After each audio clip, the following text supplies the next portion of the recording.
was coming to find you in the conference room when I heard Nikolas, not exactly yelling, but his voice was raised. Okay, I'm so sorry. Look, I didn't mean to eavesdrop. It's just that it sort of caught me off guard, you know, when I heard him talking to you like that, and I was a little stunned. I'm sorry. I know I just said that, but I don't know what else to say. You've been saying it for months, Elizabeth, and now I know why. If you can just keep an open mind and try to understand, just let me... I understand that you have nothing to be sorry about. What? It's not your fault that Nikolas decided to betray me by confessing his love for you. I mean, I heard you trying to back him off. I can't believe he would do something like this. I mean, it's horrible, the position that he's put you in. You know, and now I don't know what I'm going to do. Brothers don't do this kind of stuff to each other. So you're only upset with Nikolas because he said he loves me? Yeah. Yeah, that about covers it. How long were you there? Well, after Nikolas professed his love for you, that was enough. I couldn't handle anymore. I mean, I know I could have confronted him right then and there, but I didn't want to embarrass you in front of everyone and cause a scene. Oh, thank you. How long has this been going on? A while? A while? How come you didn't say anything to me? You don't share his feelings, right? No, of course not. And I didn't tell you because I didn't want to be the cause of you and Nikolas being estranged. So this is why he dumped Rebecca, because he wants you. That son of a bitch. Betraying Cassidine bastard. Please don't say that.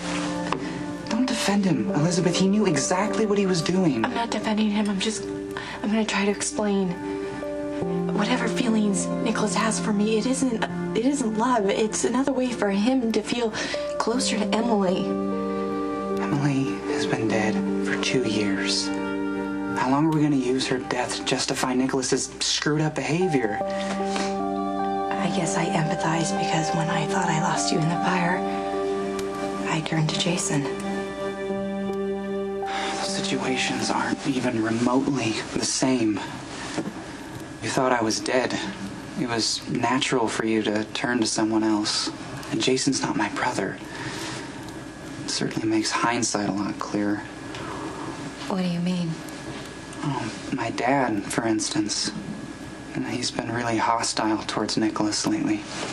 You know, he probably picked up on Nikolas's feelings for you. He kept trying to warn me. He was insinuating all these things, but he would never get specific, so I just basically told him to shut up and mind his own business.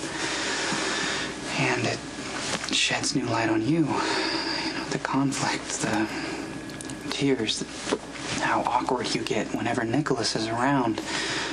Elizabeth, I really wish that you just said something to me. I know, and I'm sorry that I handled the situation so poorly. I wanted to tell you. You wanted to keep peace between me and my brother. I know. I don't see how that's going to be possible at this point. But honey, Nikolas and I settled everything.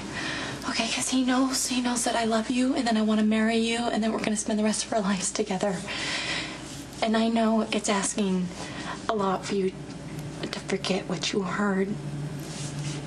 Maybe if you could just let it go and not confront Nikolas.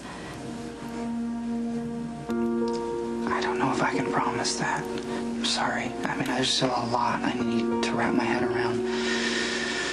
Okay. But, you know, could be worse. You could love Nikolas back. Sorry, hold on just a second.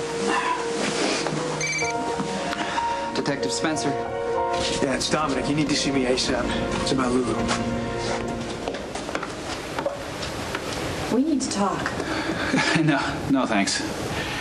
I've still got tire tracks across my back from our last conversation, unless you're here to finally admit how you feel about me. Stop it. Listen to me. Look, Lucky was at the hospital this afternoon. He heard us talking. Good. The warehouse on 1st Street near the docks just exploded. Corinthos property. Fatalities? There's not even injuries. So what the hell is this place? Franco's workshop. Chock full of goodies. He's got enough explosive devices in here to send Lulu and Sam and whatever 2 buildings they're in to Kingdom Come. If he suspects he's being tracked or sees his mugshot on the news, this guy could just decide to say forget it and blow them up anyway just to torture Jason one last time and head out. Never to be seen or heard from again. We both know how good at disappearing this guy can be. I want this bastard. Yeah, I do too, but we have to make sure that whatever we do doesn't make this whole thing backfire. Okay, what are you thinking? In order for us to find Lulu and Sam, we have to keep this guy in town. We have to make sure he stays interested. We gotta keep this game with Jason going. How can you call Lucky overhearing us good? Because if he knows we're sleeping together, Well, he maybe we can doesn't. stop this charade. All he heard was you claiming to be infatuated. See, there you go again. Constantly diminishing us. I'm not infatuated with you. I'm in love with you. Did he confront you about that? I wouldn't exactly call it a confrontation because he thinks the feelings are very one-sided. And I let him believe that. Oh, that's a nice way to stand up. I'm not going to blow apart my life for anyone. And I'm going to lie until the day I die to preserve our relationship. You say you love me? You know I love you. Then you'll lie too. You'll say whatever it takes to make things right with Lucky because I know you don't want to lose him either. Elizabeth, all the lies in the world isn't going to change what we feel for each other. So you go ahead.